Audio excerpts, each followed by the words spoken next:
तो भाई सबसे पहले कोडी रोड्स के रेसलमेनिया डिसीजन के बारे में बात कर लेते हैं।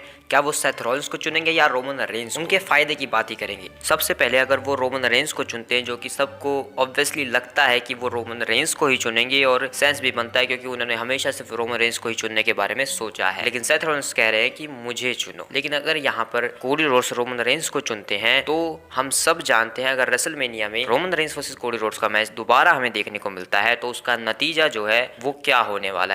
प्रेडिक्शन भले ही करना थोड़ा मुश्किल हो सकता है, चीजें फंस सकती है, हाइप हो सकती है, लेकिन उसका एंड हम सब जानते हैं आखिर में क्या होने वाला है। रोमन रेंस फिर से यहाँ पर जीत जाएंगे क्योंकि ये वो टाइम नहीं है जहाँ पर रोमन रेंस का रेन जो है वो खत्म होगा, और ना ही कोडी रोड्स वो बंदा है जो रोमन रेंस के इस एरा को खत्म करेगा। कोडी रोड्स के पास सिर्फ 1% चांस होगा कि वो जीत सकता है, लेकिन यहाँ पर रोमन रेंस के अगेंस्ट अगर वो जाते हैं तो उनका जो ये 2 बार लगातार वो रॉयल रंबल को जीते हैं और रेसलमेनिया को मेन इवेंट करने जा रहे हैं तो वो वेस्ट होगा एक तरीके से। तो उन्हें शायद रोमन रेंस के अगेंस्ट नहीं जाना चाहिए, और अगर रोमन रेंस के अगेंस्ट नहीं जाते हैं कोडी रोड्स तो यहाँ पर एक मौका बनेगा हमारे लिए Roman Reigns versus the rock का मैच करवाने का WWE के पास होगा, जहां पर Seth Rollins versus Cody Rhodes का मैच होगा रेसलमेनिया में और Roman Reigns versus the rock का मैच दूसरी नाइट पर होगा। तो अभी भी चांस बन सकता है कि the rock versus Roman Reigns का मैच हो सकता है इस तरीके से, क्योंकि अभी भी वो प्लान्स में है। और सीएम पंक की बात करो तो भाई सीएम पंक बिल्कुल इंजर्ड हो चुके हैं, वो नहीं आने वाले, वो रेसलमेनिया मेन इवेंट नहीं करने वाले। और भाई लेकिन मैं भरोसा नहीं करता हूँ इस बात पर, क्योंकि भाई जब से रॉयल रंबल में कोडी रोड्स जीता है सीएम पंक को छोड़कर, क्योंकि जबकि सीएम पंक को वहां पर जीतना था, तो अब मैं इन चीजों पर, इन न्यूज पर बिल्कुल बिलीव नहीं करता हूँ।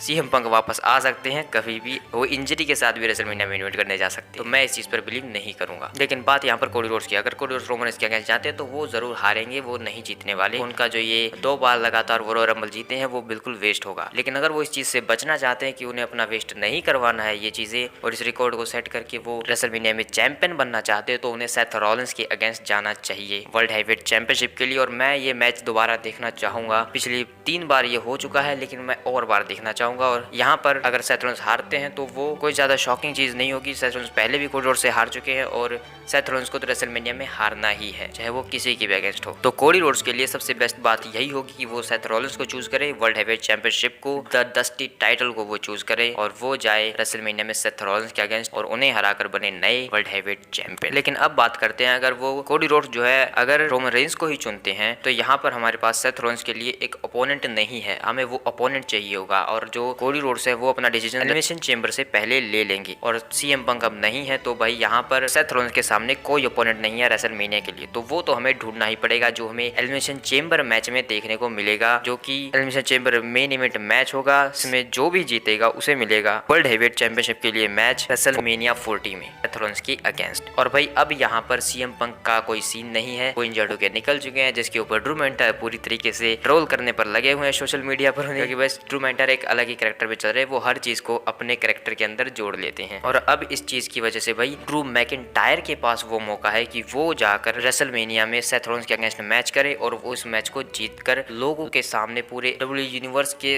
आंखों के सामने अपना सपना पूरा करे और डब्ल्यू यूनिवर्स के सामने वो जो है वर्ल्ड चैंपियन बने। उनका सपना पूरा हो जाएगा और उन्हें टाइटल मिल जाएगा, जिसके लिए वो हमेशा रोते रहते हैं। और अगर भाई एलिमिनेशन चेंबर में नंबर 1 कंटेंडरशिप के लिए मैच होगा तो भाई ड्रू मैकिंटायर सबसे पहला वो बंदा होगा जो आगे आकर ये बोलेगा कि मुझे उस मैच में डालो। और अगर ड्रू मैकिंटायर उस मैच में होंगे तो ड्रू मैकिंटायर ऑब्वियसली उस मैच को जीतने वाले हैं, फिर भले उसमें कोई भी बंदा क्यों ना हो उस मैच के अंदर सीएम पंक को छोड़कर, क्योंकि अगर सीएम पंक वापस आ जाते हैं तो उस मैच का पार्ट होंगे और उस मैच को एलिमिनेशन चेंबर के मैच को सीएम पंक फिर जीतकर रेसलमेनिया में इवेंट करने जा सकते हैं, जो कि अब पॉसिबल शायद नहीं लग रहा है। लेकिन मैं भरोसा नहीं करता हूं भाई, जब से कोडी रोड्स रॉयल रंबल जीते हैं मैं किसी न्यूज पर भरोसा नहीं करने वाला, ठीक है। तो भाई इस तरीके से रेसलमेनिया 40 में Drew McIntyre versus Seth Rollins का मैच होगा और ड्रू मैकिंटायर वहां पर फाइनली फैंस के सामने वर्ल्ड चैंपियन बनेंगे, उनका जो सपना है वो पूरा होगा। और भाई ड्रू मैकिंटायर के ऐसे कैरेक्टर में फिलहाल अगर वो जीतेंगे तो लोग उन्हें फिर भी चीयर ही करेंगे, क्योंकि वो ना तो बुरे हैं ना अच्छे हैं। जब उन्हें अच्छा बनना होता है तो वो जब एंट्री करते हैं, अपनी एंट्रेंस करते हैं, तो वो फैंस के साथ हाय हेलो भी करते हैं। वो पूरी तरीके से बुरे नहीं है, वो सिर्फ अपने एक्शंस में बुरे हैं। वैसे उनका कैरेक्टर काफी अच्छा चलता है, यानी कि भाई वो जब चाहे फेस बनते हैं, जब चाहे हील बन जाते हैं,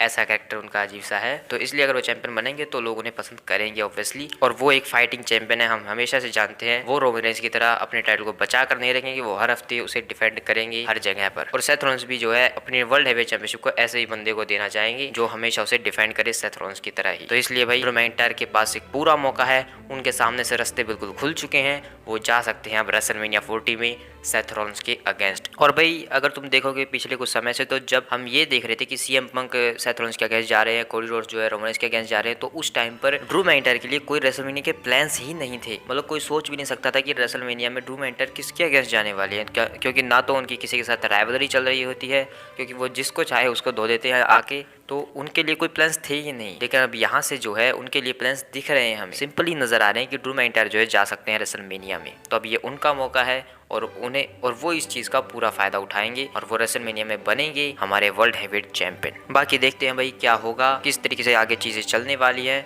उनके ऊपर भी बाकी बाद में बात करेंगे। मिलते हैं किसी और वीडियो में, तब तक के लिए बाय बाय।